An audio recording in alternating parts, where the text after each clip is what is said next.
예, 오늘 본문은 창세기 46장 1절부터 27절까지입니다. 묵상 제목은 70명에 담긴 의미입니다. 아버지 야곱이 이제 모든 식구들과 재산을 챙겨서 이집트로 향합니다. 그런데 중간에 이 브엘세바라는 곳을 들러 예배를 드리게 됩니다. 그리고 그곳에서 환상 가운데 하나님을 만나게 됩니다. 여기서 이 브엘세바는 7개의 우물 또는 이 맹세의 우물이라는 이 두 가지 뜻을 가진 그런 지역 이름입니다. 야곱의 아버지 이삭이 이곳에서 우물을 팠던 그런 장소로 유명한 곳입니다.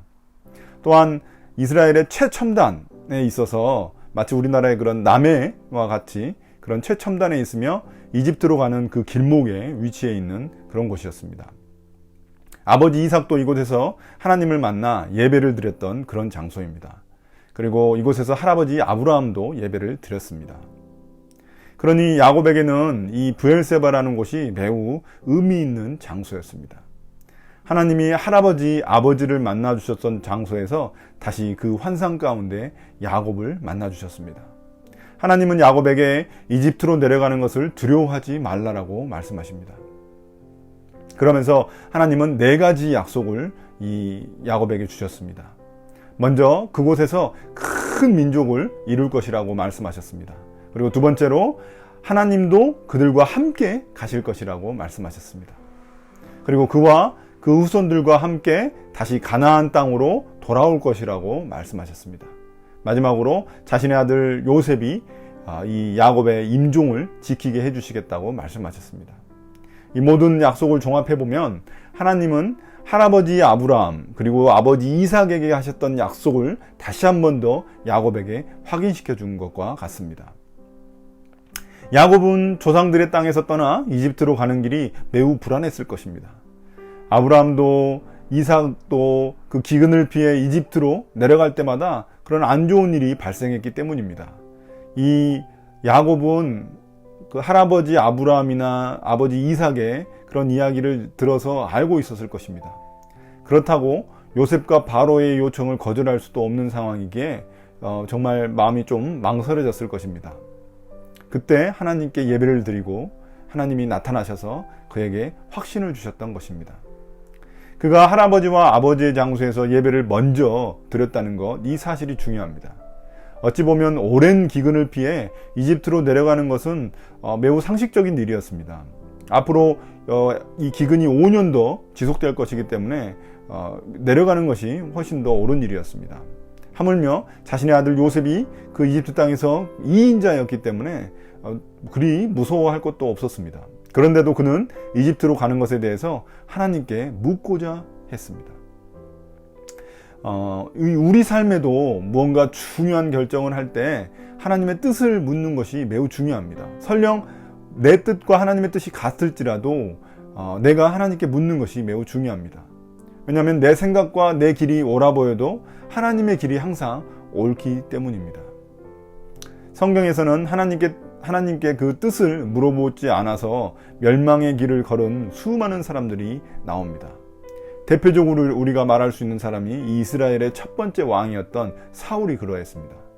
그는 하나님이 선택한 사람이었음에도 불구하고 그는 중요한 상황이 있을 때마다 하나님께 물어보기보다는 자기 생각대로 자기 옳은 대로 행하던 그런 사람이었습니다. 그리고 그런 그의 마지막은 매우 비참했습니다. 이제 야곱은 하나님의 약속에 힘입어 모든 식구들을 데리고 이집트로 내려가게 됩니다.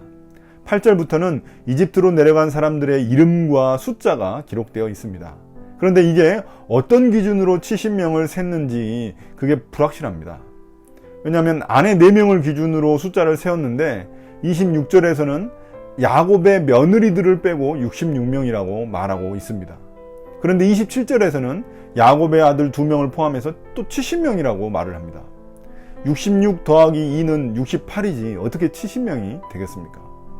그래서 어떤 학자는 유다의 죽은 아들 에르와 오난 이를 뺀 숫자가 66명이기 때문에 그 숫자까지 다 포함하면 70명이 될 거라고 이야기를 합니다. 어찌됐든 간에 며느리는 가족이 아닙니까? 왜 며느리는 뺍니까? 그리고 딸들도 더 있을 것 같은데 15절에서 레아의 딸 디나 한 명이랑 또 17절에 아셀의 딸 세라만 나옵니다. 그래서 우리가 7절에 보면은 그 야곱이 이집트로 모은 가족이 갈 때 거기에는 손자, 손녀들도 있었다고 말하는데 어떤 경우에는 손자를 넣습니다. 근데 또 어떤 대부분 손녀는 거의 넣지 않았습니다. 또한 레하와 라헬의 자녀들은 그들의 시종이었던 실바와 빌하의 자손들보다 약 2배 정도 많게 숫자를 기록하고 있는 걸 알 수 있습니다. 레아가 33명이었고 레아의 몸종이었던 실바가 거의 절반인 16명입니다. 그리고 라헬이 14명이고 그 다음에 라헬의 몸종 빌하가 7명입니다. 그러니까 이를 보면은 확실히 저자의 어떤 의도성이 드러난다고 알 수 있습니다. 그러니까 성경 저자는 70명의 숫자를 맞추기 위해서 의도적으로 뺀 사람도 있고 의도적으로 넣은 사람도 있다는 것입니다. 사도행전 7장에서 스데반이 야곱의 가족들을 말할 때 75명이라고 한 것을 보면 여기 이 숫자 70이 정확한 숫자가 아니라는 것을 알 수 있습니다. 성경이 그 70이라는 숫자를 왜 굳이 맞추려고 했을까요? 왜냐하면 이 70이라는 숫자가 성경에서 이 상징적인 의미를 가지고 있기 때문입니다. 훨씬 더 많은 어떤 숫자인데도 딱 70명을 말하려고 하는 것입니다. 성경에는 숫자 그 자체에 어떤 신학적 메시지를 담고 있는 경우가 많이 있습니다. 성경에서 70이라는 숫자는 온 세상을 의미하는 그런 숫자입니다. 그러니까 야곱의 70 후손들은 온 세상으로 흩어질 믿음의 조상들을 의미하는 것입니다. 마치 온 땅에 퍼질 그 민들레씨 하나에 70개의 어떤 씨앗이 달린 것과 같습니다. 예수님도 누가복음 10장에서 제자들을 마을 곳곳에 파송하실 때 70명을 파송하셨습니다. 이것도 온 세상을 복음화하기 위한 하나님의 뜻을 상징적으로 보여주는 것입니다. 이 숫자에 하나님의 약속이 담겨 있다는 것을 알 수 있습니다. 하나님은 야곱의 자식들을 통해 온 땅에 퍼져나갈 후손을 만드시려고 하셨던 것입니다. 그리고 그 인큐베이터 역할을 한 곳이 바로 이집트라는 것입니다. 이 아이러니하게도 이 이집트가 바로 그 인큐베이터가 되었습니다. 나중에 이집트에서 이스라엘 민족은 엄청난 숫자의 민족으로 성장하게 됩니다. 우리가 오늘 본문에서 주목할 부분은 야곱에게 하신 이러한 하나님의 약속입니다. 하나님의 약속 4가지를 보면은 그 핵심 메시지는 뭐냐면 하나님이 함께 가시니 두려워하지 말라는 것입니다. 그러니 걱정하지 말고 이집트로 내려가라는 것입니다. 아브라함, 이삭에게는 분명히 이집트로 내려가지 말라고 했는데 이제는 정말 이집트로 내려가라는 것입니다. 왜냐하면 그 아브라함과 이삭은 하나님의 도움을 의지하지 않고 이집트의 풍요를 의지하기 위해서 그곳에 내려갔기 때문입니다. 그러나 이제 사정이 다릅니다. 아브라함, 이삭이 겪었던 같은 그런 기근이지만 이제는 하나님이 이집트로 내려가라고 하십니다. 야곱이 이집트로 내려가려는 것은 그 이집트의 풍요를 의지하려고 하는 목적은 아니기 때문입니다.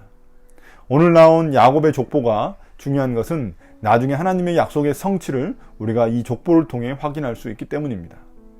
겨우 70명의 가족이 어떻게 하나의 민족을 이루게 되었는지를 우리가 볼 수 있기 때문입니다. 하나님의 약속이 얼마나 신실한 것인지를 그 후손들은 이 족보를 통해 확인할 수 있었습니다.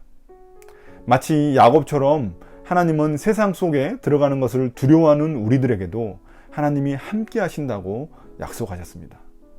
우리와 함께 하셔서 우리가 있는 곳에 하나님의 나라를 이루시겠다고 약속하셨습니다. 그리고 그 약속은 반드시 성취될 것입니다. 우리 모두 하나님 나라 계보에 야곱의 가족처럼 이름이 올라와 있습니다. 족보를 확인하는 일은 내가 누구인지 나의 정체성을 찾는 데 매우 중요한 것입니다. 하나님의 나라의 계보에 올라와 있음을 기억하며 하나님의 자녀로서 우리가 오늘도 신실하게 살아가기를 축복합니다. 오늘도 하나님은 그의 자녀들과 함께 하십니다. 두려워하지 말고 하나님의 약속을 믿고 용기 내서 이집트 곧 세상으로 내려가는 여러분과 제가 되기를 예수님의 이름으로 축복합니다. 오늘 묵상을 마치겠습니다. 감사합니다.